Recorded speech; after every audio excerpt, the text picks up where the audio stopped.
Good morning, everybody. I'm out in the garage with my DITTO looper. It is starting to fail. My switch is not operating correctly, so I thought, why not see if we can't fix it, right? Can't be too complicated.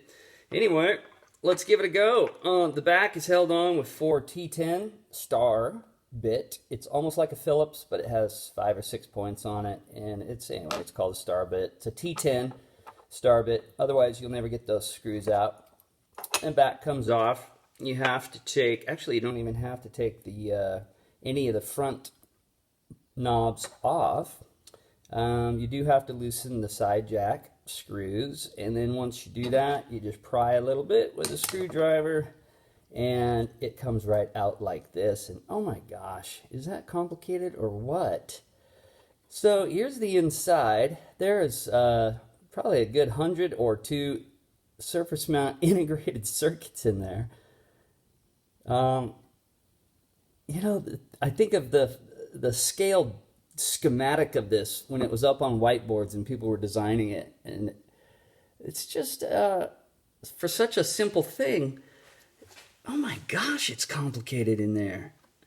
All sorts of application specific ICs, op amps, transistors, CMOS, FETs, capacitors, resistors, diodes, just so you can trap a little bit of sound and fool around with it. It's pretty amazing. Anyway, this is our no contact switch right there, the one with the little blue top. It only has 4 contacts in the back, and so I'll be looking at that. Now, I'm going to spray it out first with some contact cleaner.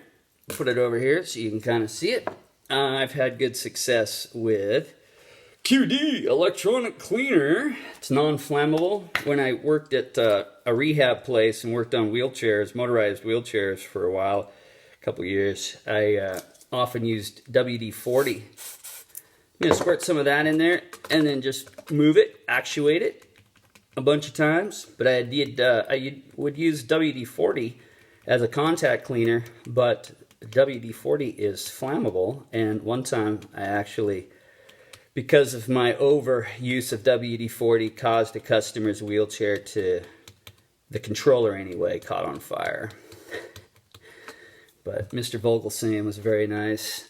He didn't, he just, you know, it was a learning experience. So he let me know that from now on, we need to just stick with contact cleaner. All right. So there's our switch. The contact points are here. These 2 right here. Boom, boom, and then boom and boom. And just for giggles' sake, I'm going to reflow some solder on those as well, because the switch is it's such a bulletproof type deal that it shouldn't be having any problems. But, you know, I do pound on it quite a bit. So I'm going to go ahead and reflow some solder on those. Now, because I wear glasses, I'm going to double up on my glasses so that I have super opto vision.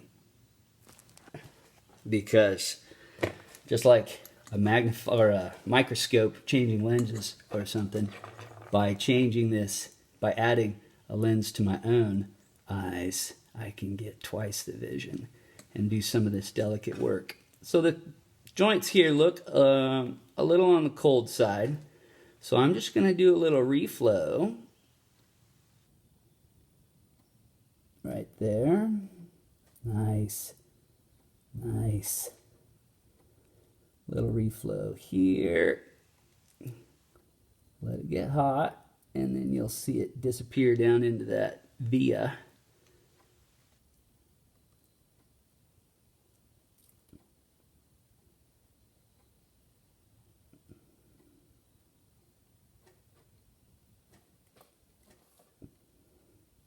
There it goes. All right, so now I've got, for sure, good solder joints on that side. And I've washed out the switch as best I can. While I'm here, maybe I'll do it again. This is $100, man. You know, so before just chucking it, at least give it a shot. All right, so that's what it looks like inside a looper. And I'll let you know in the description whether or not it was fixed. But as it was real alternate, intermediate. It was going on, then going off, going on, and going off. I couldn't, and then I would want it to turn off, and I couldn't get it to turn off when I wanted to. I'd have to hit it multiple times, and that's not good.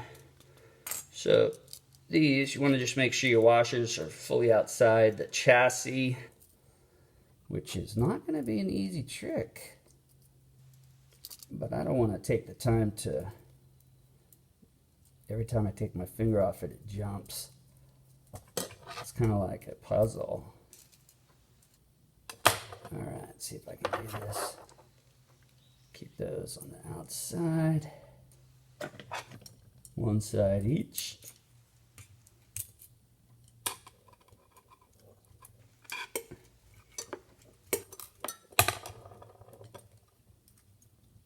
I'm just gonna have to take off one side anyway. And that just friction fits down inside there, snaps back together. Washer, nut, tighten those back up, put the back on. Volume knob or loop level knob, put that back on. And we'll be good. All right, I'll let you know if it works. So before we wrapped this up, I thought it would be fun just for any of you who don't really understand what's going on in some of these pedals, for you to see what's going on. Here I've got some typical, like, I don't know, half watt resistor, maybe quarter watt, I don't know, 1/8 watt or something. Really low powered stuff. Small little resistors. This is typical of what's in most, used to be in most stuff. There's a drop capacitor. Here's another green one. This would be a larger transistor or voltage regulator of some type, or a MOSFET, maybe metal oxide semiconductor field effect transistor. Here's a big old clunky diode. Here's a small little JFET. Field effect transistor, a junction field effect transistor. It's missing a leg, so I don't know why I still have it around, but there it is. Anyway, so this is typical used to be stuff. Then came around microelectronics and low power applications. And just so you have an idea, this little gizmo right there, Q1, is pretty much this guy right here. It's first stage transistor, low power. And then this other one here, it's a little larger, Q2, that would be more or less this guy right here, a little higher power. And it's just, everything has gotten so stinking small. And it's just incredible. And this little guy right there, R133, is a resistor of some value. You'd have to have a microscope to see it, but it's one of these, and it controls the flow of electrons based on the ratio of conductor to semiconductor carbon, and then your conductor inside that package. There's another resistor. It's super. R142 is just a super small resistor. It's incredible. But way back here, we've got C20. Or right here, C108, there's a little capacitor. You can hardly even see it. And it would be something in the, along the lines of this capacitor. It's probably a coupling capacitor. These are larger ones. They're probably the filter caps. But probably down in here, at this level, it's probably a signal coupling capacitor of some type. But just incredible how small stuff has gotten. And there have even been stages of these microelectronic surface mount. Surface mount used to be bigger than it is now even. But that little guy back there, that's just incredible. So just, you kids now, you live in an incredible time. We've gone from this kind of stuff, big chunky diode, rectifying diode for a pretty good sized bridge, down to stuff you can hardly even see. which is cool for us because it means smaller pedals, and batteries last forever because this stuff doesn't consume hardly any power. Anyway, but before I wrapped it up, I wanted to show you that, just so you can say, dang, that's really cool. All right, let's button this up, see if it...